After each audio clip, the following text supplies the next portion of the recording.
Ok, entonces cuando llego a Cuarta Calle de Miguel H., yo recuerdo muy bien que en un lugar de bendición, la Cuarta Calle de Miguel H. era una calle muy activa, hacían muchas actividades, había mucha fiesta, la comunidad, todos allí, y ahí comencé la iglesia. Recuerdo que llegó alguien en ese momento y me dijo: Daniel, ¿por qué te viniste para acá? Este lugar es muy peligroso. Yo te doy un año aquí, me dijo. Bueno, realmente ese fue un lugar donde Dios trató mucho conmigo.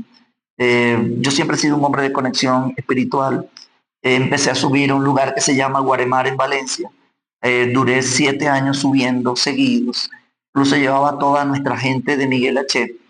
a ese lugar. Recuerdo que ahí llegamos mi esposa, mis hijas y unos hermanos, y posteriormente llegaron todos mis hermanos de sangre, y ahí comenzamos este gran ministerio que se llama Casa de Dios, ¿ok?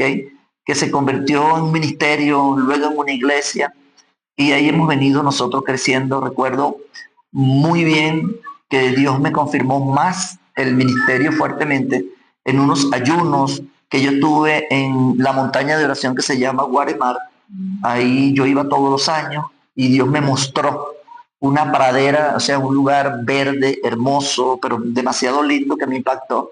Y ahí yo vi muchas ovejas y entendí que Dios me estaba llamando más fuerte al tema pastoral, ministerial. Y entonces recuerdo muy bien que la iglesia Casa de Dios en Cuarta Calle de Miguel H. fue un lugar donde hubo muchos milagros, muchas bendiciones, fue de mucho crecimiento.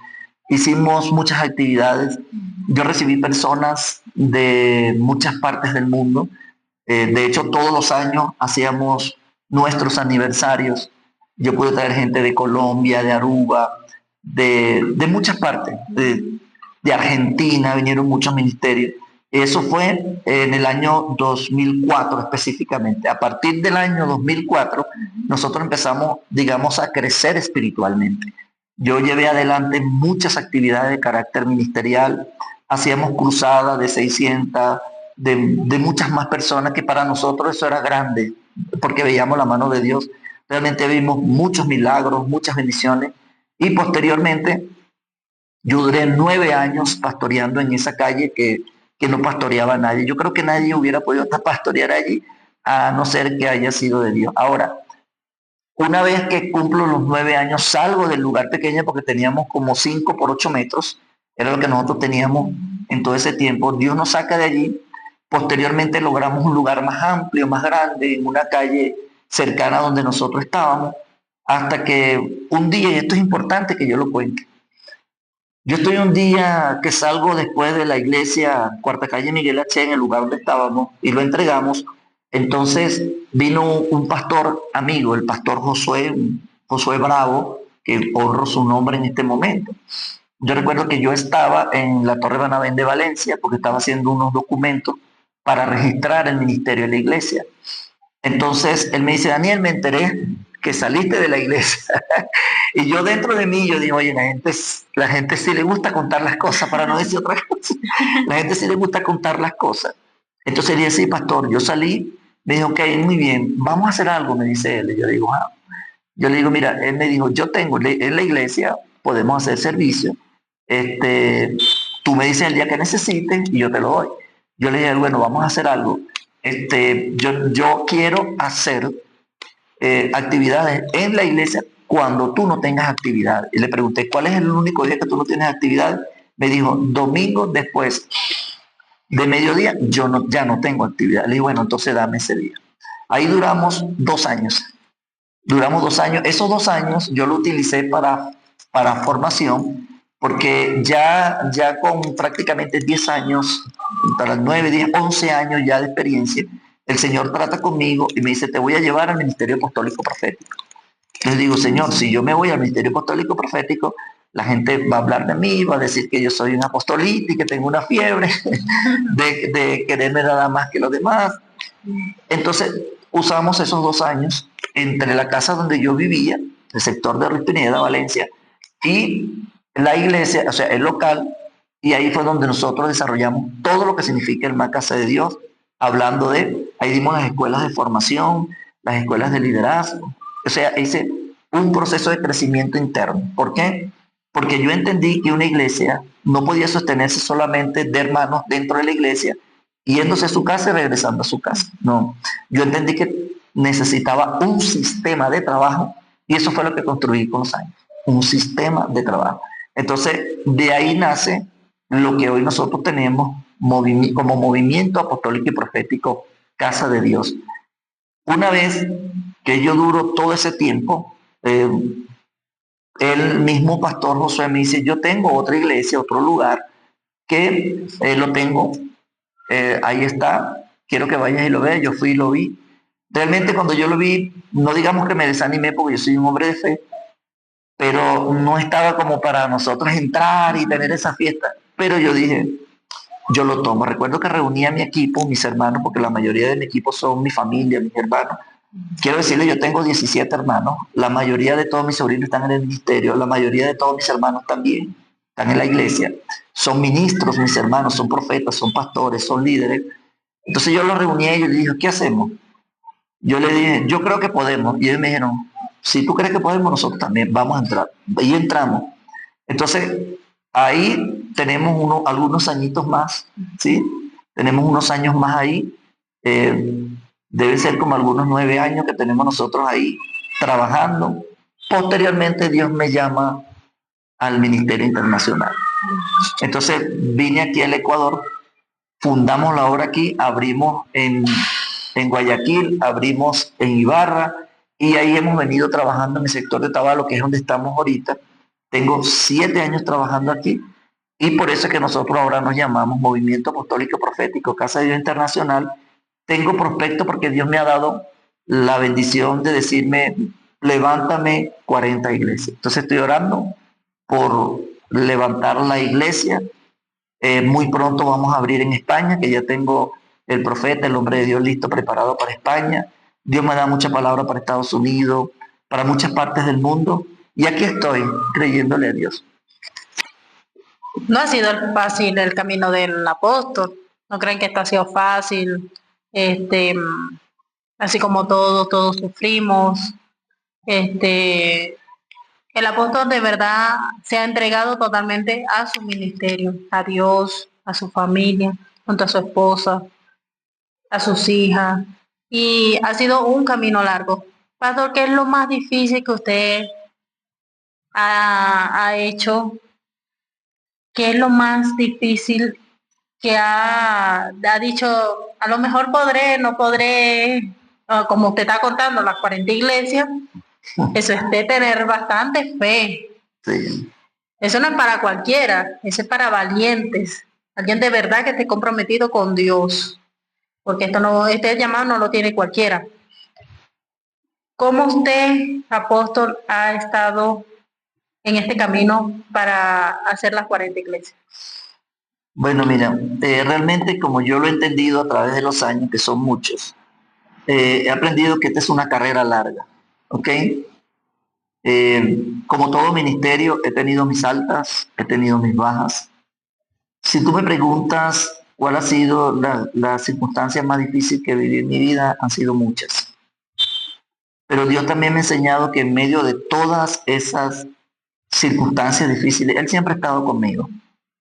Si me preguntas si he llorado, sí he llorado mucho. Si me preguntas qué he sufrido, sí he sufrido mucho. No solamente yo, mis hermanos, mi esposa, mis hijas. Porque como tú muy bien acabas de decir, esto es algo muy grande, no se entiende fácilmente. He pasado por muchos procesos. He entendido que para lograr los propósitos de Dios tengo que morir a mí. Lo más difícil de todo ministerio es morir al yo, morir a uno. Algo que yo le dije inclusive a mis hermanos cuando nosotros comenzamos, y hablo mucho de mis hermanos porque ellos son parte de toda esta historia, que esta es una historia que está redactada, está organizada, porque inclusive parte de mi historia va para un libro, voy a hacer documentales, voy a hacer muchas cosas, voy a expresar mi experiencia de casi 32 años, no solamente de trabajo, sino de conocer a Dios. Fundar una iglesia no es fácil, se requiere un compromiso alto, grande, se requiere mucha comprensión del tema, también mucho apoyo. Yo quiero agradecer a Dios, a mi esposa, a mis hijas, a mis hermanos, porque para poder lograr los propósitos de Dios se necesita tener una madurez muy grande, ser entendido de que Dios es el que hace las cosas. Y hay una clave dentro de muchas que te puedo decir. Si tú me preguntas cuáles son las claves, tengo muchas claves. Y no solamente porque sean claves, sino porque las he vivido. Y una de las razones principales por las cuales Dios puede llevar a alguien a hacer cosas grandes como las que yo estoy hablando en este momento, primeramente es la obediencia.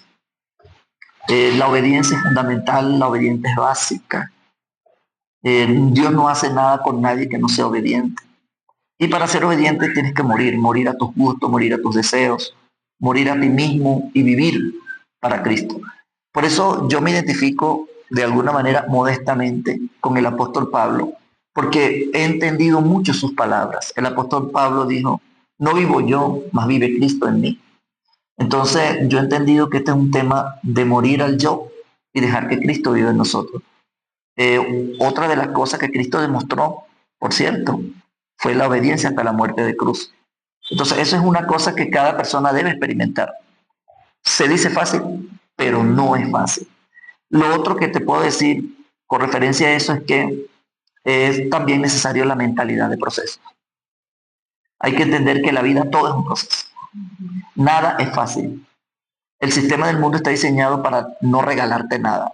Tú todo te lo tienes que ganar, bien sea en oración, en obediencia, y entender que todo es un proceso. Yo hablo de 40, pero Dios tendrá muchas más. Y si Dios me da vida como yo creo y quiero que Dios me va a dar vida, voy a llegar a lograr hasta donde Él quiera. Porque algo que he entendido de Dios, se lo digo a todos ustedes, es que Dios no tiene límites. Cuando yo entendí que Dios no tiene límites, y como yo ministraba el domingo, lo que dice la palabra de Dios, habrá algo imposible para mí. O sea, para Dios no hay nada imposible. Entonces, también he entendido mucho en todo este tiempo. Por ejemplo, yo puedo decir, con el permiso de mi esposa y de mi familia, nosotros creo que nos hemos mudado algunas 32 veces. Me he mudado 32 veces, Dios me ha llevado para acá, para allá. Entonces, prácticamente vivo de ciudad en ciudad, ahora de país en país, de avión en avión, de carro en carro. Es un tema de vivir para Cristo. ¿Okay? Ha sido el apóstol ha expresado todo lo que ha vivido y podemos entender que este camino no ha sido fácil para él, más por ese llamado que tiene de apóstol, fundar, ir para acá, para allá, cambiarse de ciudad, cambiarse de país, no ha sido fácil. En este camino todo no es fácil. Como dice él, este sistema no te la pone fácil. Sí, el pastor ha dicho que este sistema nada te regala. Nada te regala. Entonces, ¿cómo es la vida personal del pastor, del apóstol, de cómo se lleva con su esposa, cómo se lleva con sus hijas? Porque aquí el apóstol tiene 3 hijas y hay algo que el pastor no quiera contar. Vamos a ver qué dice el pastor. Bueno, mira, para empezar, voy a empezar por mi esposa. Ya, yo siempre le hago gracias a Dios por mi esposa, porque mi esposa es una muy buena mujer. Yo creo que incluso no se logra ministerio sin un buen matrimonio, sin una buena familia. Yo conocí a mi esposa cuando ella tenía 15 años. ¿Sí? Entonces, nosotros ya vamos como para 26 años de casado específicamente. La conocí cuando tenía 15, ponle que 26 más 4, algunos 30 años de estar juntos prácticamente. Tuve que esperar 4 años de novio. E hice 40 mañanas de ayuno por mi esposa. Sí. Por eso yo le enseño a los jóvenes que oren, que le oren a Dios por sus esposas, que no tomen decisiones de casarse si Dios no te habla, si Dios no te revela, si Dios no te muestra. Algo que yo le decía a Dios, Señor, yo quiero que tú me digas si ella es mi esposa. Porque ya yo tenía claro que él me había llamado para algo y yo lo quería, en el fondo lo quería. Entonces le oré mucho a Dios hasta que Dios me mostró y me dio un texto que me dio una palabra, básicamente. Y la palabra era, deleítate a sí mismo en Jehová y Él te concederá las peticiones de tu corazón. Recuerdo que cuando yo me casé fue extraordinario, ¿sí? Incluso en aquel tiempo, Dios me hizo un milagro de todo. Recuerdo que nos sembraron unas tortas, no sé. Bueno, todo fue una maravilla. Nosotros tuvimos un matrimonio que yo recuerdo que toda la iglesia se llenó. De mis familiares, porque yo tengo mucha familia. Para que ustedes sepan, yo amo mucho a toda mi familia. Si usted me preguntas a mí, ¿cómo te defines tú? Yo me defino como un hombre de familia. Un hombre de hogar, de matrimonio, como esposo, como todo, como cualquiera. Soy muy intenso. Soy muy intenso como esposo. Puedo decir también que no he sido perfecto. Este camino ha sido de un gran sacrificio. Mi esposa y yo hemos sacrificado todo lo que podamos y lo vamos a hacer siempre porque eso ya está en nuestro ADN, está en nuestro ser. También me defino como un buen papá en medio de las debilidades que tiene todo papá, porque los hijos no tienen la perspectiva correcta de su papá, porque los hijos tienen muchas expectativas superiores para ellos, para su propia vida. Pero en cuanto a ser papá, he tratado de dar el mejor ejemplo para mis hijas, para mi familia, para mi hija Génesis Daniela Salas, mi hija Keila Daniela Salas, mi hija Saraí Liliana Salas Vargas. Ellos son tres hermosas bendiciones que Dios me dio. No es fácil ser papá de mujercitas, de mujeres, de hijas. Cuando ellas nacieron yo entendí que mi vida tenía que ser, si no perfecta, al menos un poco tratando de hacer lo mejor posible. Repito, me defino como hombre de familia, amo a toda mi familia en general, amo a mis hermanos. Le he orado mucho a Dios durante muchos años por dejar un legado. Y uno de mis compromisos más grandes conmigo mismo es dejar una generación de hombres y mujeres de Dios. No serán perfectos, pero conocerán a Dios, ¿ok? Y lo otro es que, si me preguntas, he entendido espiritualmente mi llamado apostólico en este caso. También puedo decir en este momento, soy un apóstol. Dios me ha dado todas las orientaciones doctrinales y espirituales para fundamentar un ministerio que sea realmente apostólico y realmente profético. En este momento estamos en una fase profética muy grande y muy alta. ¿Sí?